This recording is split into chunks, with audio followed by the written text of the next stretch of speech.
weird. Okay. And F inverse of 2013 is who was hired in 2013? Jenny. All right, so just so the top part, you're just rewriting this in function notation. So function notation is when you have the F of whatever it is, and then we're going to write out what the inverse is in points, right? Point in ordered pairs. So ordered pairs means you just list out the pairs, and then inverse function notation means these are all F inverse. So F inverse of 2000 is Terry. F inverse of 2004 is Christy. F inverse of 2009 equals Ashley. F inverse of 2013 equals Jenny. So make sure you got your inverses in there. And then we'll take a look at the next one. So again, function notation. This point here means that F of 1 is 1. Right? F of 2 is 1/2. F of 3 is 1/3. F of 4 is 1/4. And then when we write out the inverses, that's just F inverse. That's just the set of ordered pairs. You switch them. 1, 1 stays the same. But 2, 1 becomes 1/2. 2, 1/2 becomes 1/2, 2. 3, 1/3 becomes 1/3, 3. 4, 1/4 becomes 1/4, 4. And then the inverse function notation. F inverse of 1 is 1. F inverse of 1/2 is 2. F inverse of 1/3 is 3. And F inverse of 1/4 is 4. Okay, good. So in our opening example, we looked at converting money from pounds to dollars. And again, its inverse converts dollars back to pounds. Now we're going to take a look at them in terms of some other ones, in terms of this description. So here, a function, f, assigns a w to each student at Los Positas. That means that I give you a w number. So I'm going to give you a w number, which means you're going to input what? I'm going to stick in a student's name. I'm a new student. Joe Blow gets stuck in, and it's going to assign Joe Blow a name, a w number. Everyone kind of follow? So the domain is students, right? Domain is LPC students. What's the range? W number. Yep. Range is going to be the W number. Okay. Is the inverse a function or relation? Well, first, let's think about the verbal description of the inverse. The inverse would be, you give me a what? Nope. The first one is you give me an LP student, I give you a number. It's going to output an LP student if you give it a what? W number. So you so I guess you can say it gives you the students' names. That you want to do it that way. So if you input a W number, it'll give you that student's name.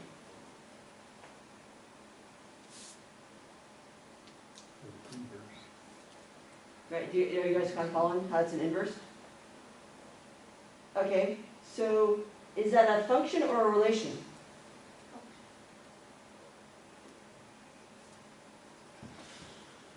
They say it's a function. Anybody else have any guess? Anyone else? Function or relation, which one is it? Function. Why? So if you put in a W number, if I input a W number, will I definitely get only one answer, or might I get two answers? Different names or same. If I throw in W10769346, is it going to give me, are there two names that go with that W number, or is there only one name that goes with the W number? Only one. So I input a W number, I'm only going to get one possible answer. That is a function. If you input something, you only get one possible answer, that's a function. So this inverse is a function. Good? If not, then you guys should review functions and relations. It will come up on the exam a lot, on every exam, honestly, because it's a big deal. Every W number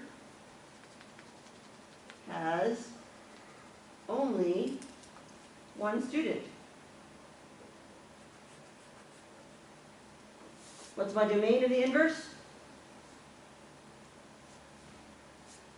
WID. Yep. Right, remember my range becomes my domain. My domain becomes my range.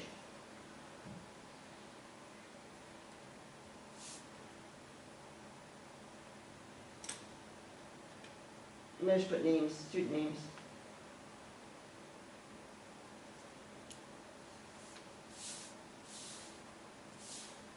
Okay, everybody all right with that part?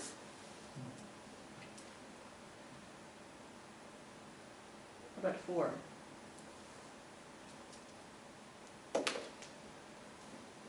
Okay. Function G associates every currently enrolled student at Las Positas with their GPA at the end of the previous term. What's my domain? GPA. Huh.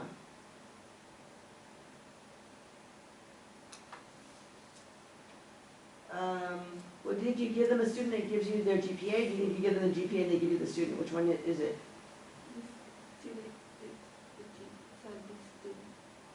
Right, so am I giving them a student and they're telling me the student's GPA, or am I giving them a GPA and they're telling me which student goes with that? Which one is it? Do you guys think? Asking you guys a common sense question. Which one is it? This is not a rhetorical question. You actually need to answer it. You assign the student the GPA, but the student determines the GPA they get through their action. Right? Right. So what do you guys think they're asking here?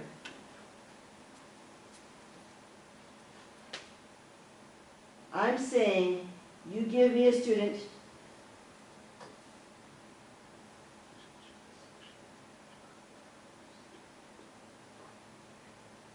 I will tell you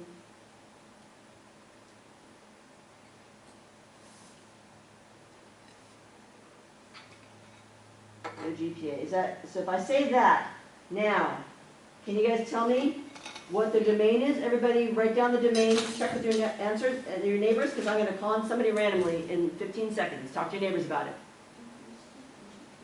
If you're not talking to somebody, then I'm more likely to ask you. This kind of word problem is always correct. I'm so confused. I really have this one too. This doesn't help.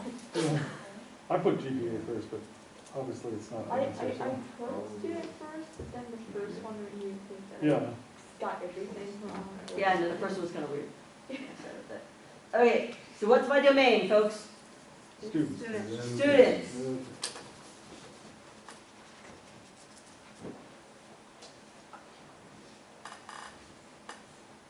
What's the range? GPA. GPA. Good. Is the inverse a function or relation?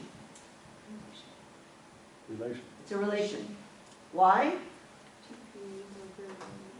More students, the more GPA. Yep, a GPA can belong to multiple students, right? Yeah.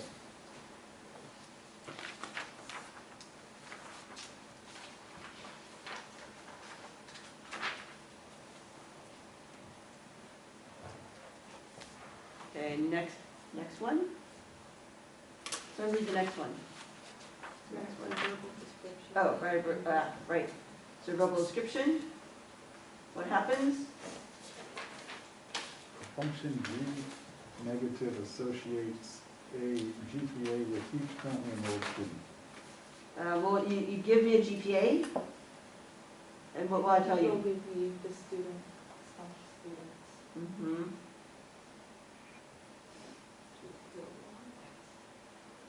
Students. Or students.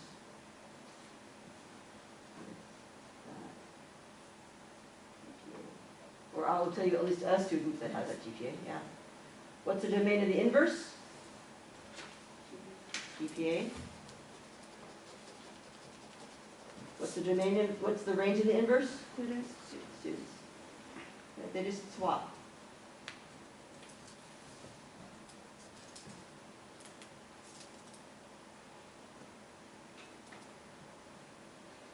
Now the next one, a function h takes a real number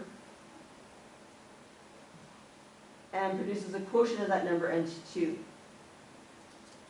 So here's what I mean by that.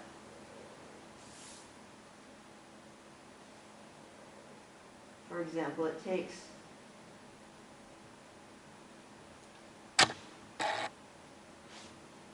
h of 3, or so let's pick a number. 6 equals 3. I'll do that with that part. H of 10 gives me 5. Just take 6 divided by 2, and that's its output. Oh. H of this is 6. Oops. 6 divided by 2. 10 divided by 2. Alright, so H just takes X and divides it by 2. Everybody all right with that part? So quotient is what? The quotient of that number, the What is it? quotient is the result. And you take that number and divide it by, and So it's divided. it's the answer, it's the answer obtained by division. Okay. It's like how Yes. sum is. Yeah, Subtract. Sum is exactly. Or some difference is subtraction, some is addition. Sum is addition. Yeah. Okay, product. So here, what's the domain of the functions? What are all possible numbers that you can divide by 2? All real numbers. Does everyone are with that? All real numbers. That's my domain. What's my range?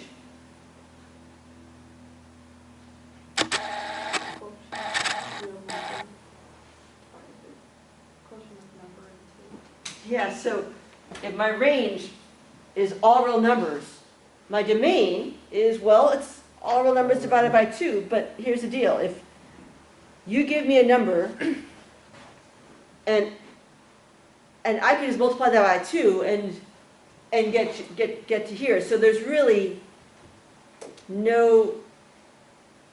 Okay, let's leave that for a second. We'll come back to that one. So I won't be able to think about that one for a minute. Write a verbal description of the inverse for this function. So the function is, I take a number, I divide by 2. What's the inverse of that? Take the number and multiply. Someone over here. I want to think about it for 30 seconds. Talk to your neighbors. I'm going to call on somebody randomly. What's the inverse of that function? Multiply. Oh, I was thinking the other one. It's in that. So if you divide by 2, you would get the same Two. output on each. All right, the original function takes a number, divides it by 2. What's the inverse? H inverse takes a number and does what? Multiplies by Yep. And multiplies by 2.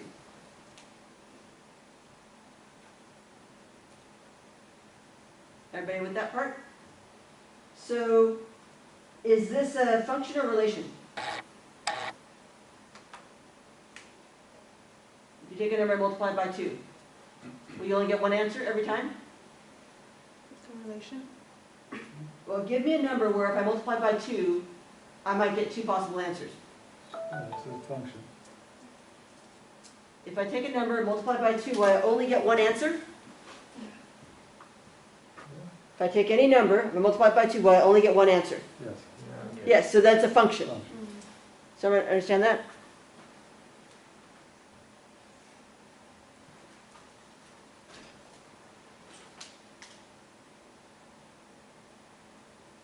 Any number times 2 only has one answer.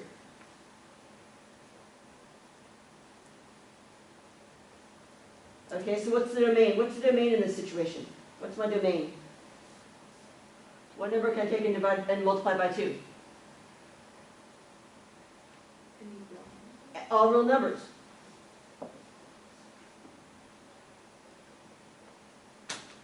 All right, I can take any real number and multiply by 2. Everybody on board with that part?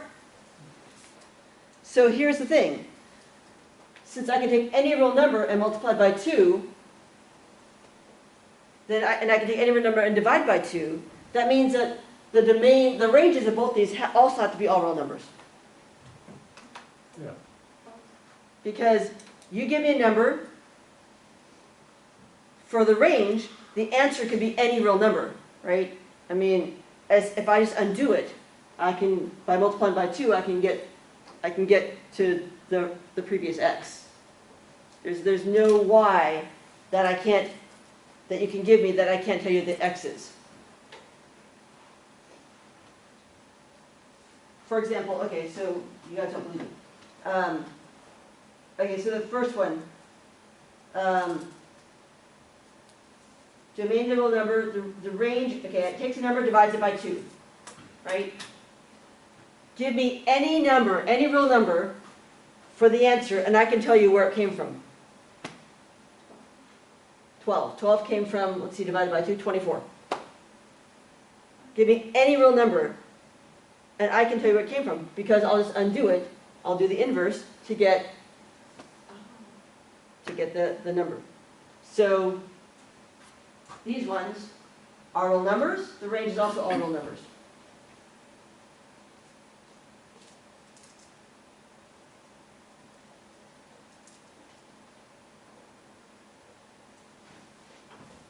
And same thing here. Range is also all real numbers. Ooh, do you want to see it out graphically? We can do that. Let's take a look at that graphically.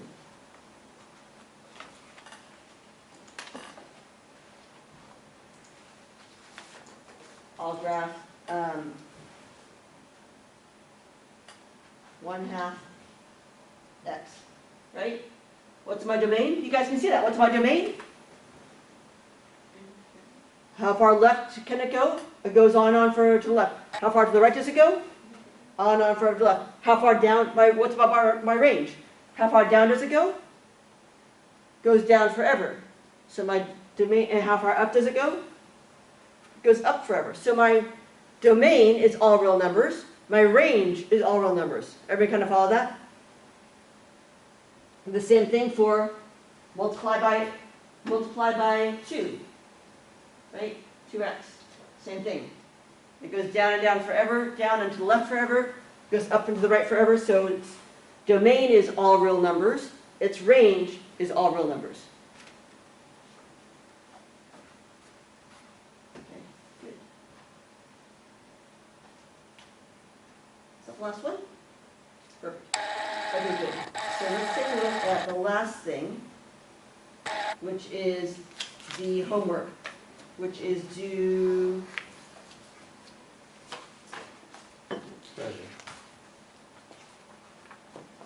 the inverse next Wednesday. So I'm handing it out right now. So this is due Wednesday.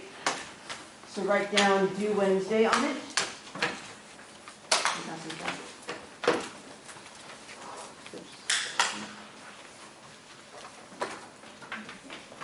So write down due Wednesday. Wednesday what? This is due on Wednesday. Help me out. Wednesday what? 13th. Wednesday the 13th. Wednesday, October 13th. Okay, so now we're going to go over it briefly. Okay. So let's see. As you saw in this last worksheet, intro to inverses. Why am I reading? Natalia, read to me. On the worksheet, Introduction to Inverses, the inverse of a function or relationship relation is the function or relation that reverses the action of the original function or relation. In that collaborative, you examine inverses verbally and sets of ordered pairs and using function notation. In this collaborative, we will explore inverses practically. Great. So remember, a relation if it's given by a set of ordered pairs, then you can write its inverse by flipping those points. First off, they want us to talk about they want to talk about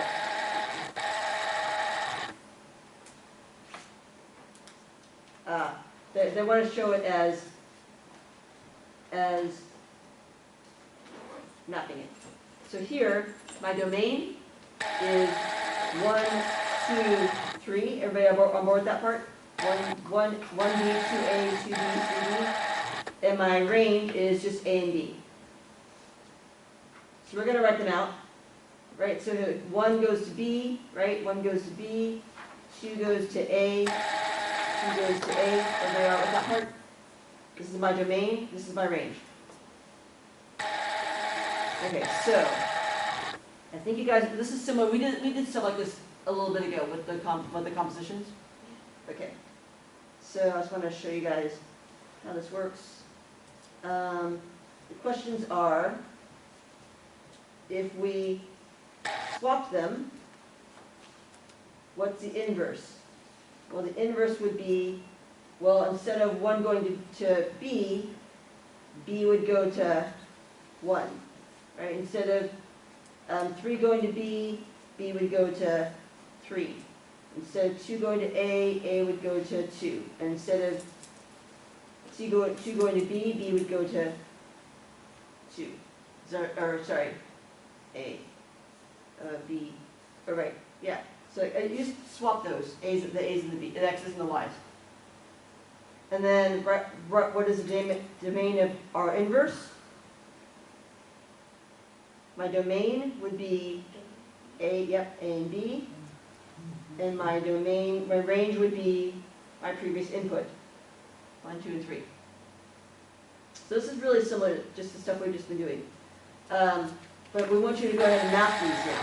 So you're going to label these A and B, 1, 2, and 3, and then map out the points, right? By drawing some lines. Everybody all right with that part? So like B went to 2, for example, and stuff like that. And the extras below, now you're going to draw them out. So here, my domain is A, B, C, D. You're going to draw out A, B, C, D. And you're going to draw out the range 1, 2, 3, 4. And you're going to draw on the points, as where they go. All right, so for example, A goes to 3. Right? And then you're going to do the same thing here. I think I want you to do the inverse. Oh, right. So I'm going to do this one, and then I'm going to write out the inverse. So the inverse is going to be our inverse. And just write it just like we just did a second ago. Write out all the inverse stuff. Right? And then you're going to do that graph. 1, 2, 3, 4.